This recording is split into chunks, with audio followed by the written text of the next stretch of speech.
আসসালামু আলাইকুম। শোয়েব, আমি সাউথ কোরিয়া থেকে বলছি।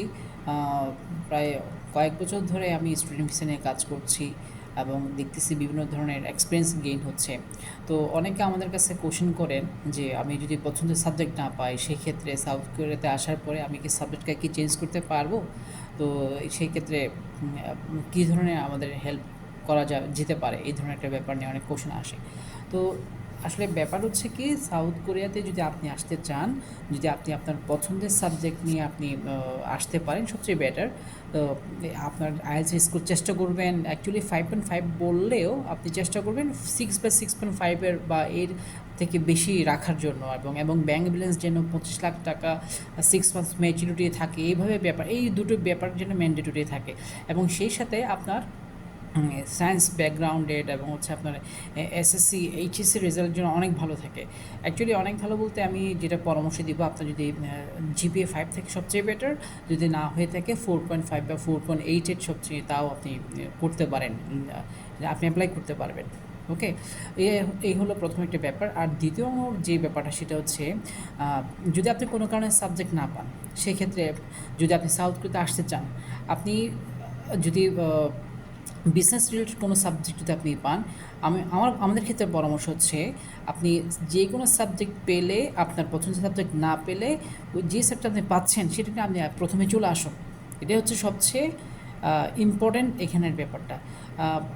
দেশে থেকে আপনি না পাচ্ছেন, এটা হতাশ না করে, এটা নিয়ে আপনি হতাশা না ভুগে আগে চলে আসাটাই বেটার। চলে আসার পর আপনি ডেফিনেটলি জানেন যে এখানে কোনো না কোনো একটা ওয়ে বা ব্যবস্থা হচ্ছে বা করা সম্ভব। এবং আমি সেই সম্ভবটা আমি আপনাকে বলে দিচ্ছি, সেটা হচ্ছে আপনি 6 মান্থস আপনি এখানে স্টাডি করার পরে, আপনি যেহেতু 6 মান্থস আপনি পেমেন্ট করে আসবেন বাংলাদেশ থেকে, তো সেদিক থেকে আপনি 6 মান্থ পড়াশোনা করার পরে চাইলে আপনি কিন্তু চেঞ্জ করতে পারতেছেন। ঠিক আছে? আর যদি আপনি মনে করেন যে আপনি চেঞ্জ করতে চাচ্ছেন না, তাহলে আপনি ওখানে কন্টিনিউ করুন, তাহলে এতে তো সমস্যা নেই। তো সেক্ষেত্রে বেটার হচ্ছে আপনি যে সাবজেক্ট পাবেন, যেখানে যে এজেন্সি দিয়ে আপনি অ্যাপ্লাই করেন বা নিজেও যদি আপনি অ্যাপ্লাই করেন, যে সাবজেক্ট পাবেন সাউথ কোরিয়াতে আপনি আগে চলে আসুন, এটাই সবচেয়ে বেটার। শুধু সাউথ কোরিয়ার ক্ষেত্রে আমি বলবো না, আপনি যে কোনো দেশের ক্ষেত্রে আপনি যখন বিদেশে পড়াশোনা করার জন্য যাবেন, আপনি আপনার পছন্দের সাবজেক্ট পেলে আপনার যখন মন ভালো থাকবে, খুশি থাকবে, সবচেয়ে বেটার হবে সে ব্যাপারটা। বাট না পেলেও মনকে হতাশা না করে চলে আসাটা সবচেয়ে উত্তম কাজ। তো এই হচ্ছে আমার এই ব্যাপার নিয়ে আপনাদের প্রশ্ন জবাবটা আমি আপনাদেরকে দিয়ে দিলাম। তো আমি আবারও আপনাদেরকে আবারও ব্যাপারটা জানিয়ে রাখি, সেটা হচ্ছে সাউথ কোরিয়াতে যারা মনে করেন কনফিডেন্ট, যারা আসতে পারবেন, অ্যাকচুয়ালি ভিসার অ্যানসিউরিটি কোনো এজেন্সি বা কেউ দিতে পারবে না। তো এই ক্ষেত্রে যারা তবুও আপনি মনে করতেছেন যে আপনি পাবেন, তো সেক্ষেত্রে সবচেয়ে বেটার হচ্ছে অ্যাপ্লাই করার পর আপনার ইন্টারভিউ যখন ইউনিভার্সিটিতে যখন ইন্টারভিউ হয়ে যাবে, আর আপনি সময় ক্ষেপণ না করে কোরিয়ান ল্যাঙ্গুয়েজ নিয়ে স্টাডি করা, বা যারা কোরিয়ান ল্যাঙ্গুয়েজ শেখাচ্ছে, বা আমরা যারা বিভিন্ন কোরিয়ান কোর্সগুলো এখানে রান করতেছি, হ্যাঁ, তো এদের সাথে সংযুক্ত হওয়া, বা নিজে নিজে ইউটিউব থেকে হলেও আপনি কোরিয়ান ল্যাঙ্গুয়েজ শেখা। এবং আরও স্পেসিফিকলি যদি বলে থাকি, সেটা হচ্ছে আপনি চেষ্টা করবেন যে স্পেসিফিক কোনো বই থেকে বই ধরে আপনি পড়াশোনাটা করতে পারেন। সেটা হচ্ছে আপনার রেস্টুরেন্ট রিলেটেড বা আপনার হোটেল রিলেটেড সাবজেক্ট নিয়ে পড়াশোনা করতে পারেন। আচ্ছা, আমি এই ব্যাপারটা কোরিয়ান ল্যাঙ্গুয়েজের ব্যাপারটা আমি ছোট্ট একটা ব্যাপার একটু আপগ্রেড করি, সেটা হচ্ছে আপনারা হয়তো অনেকে জানেন যে বাংলাদেশের থেকে সাউথ কোরিয়াতে সরাসরি জব ভিসায় কিন্তু আসা যায়।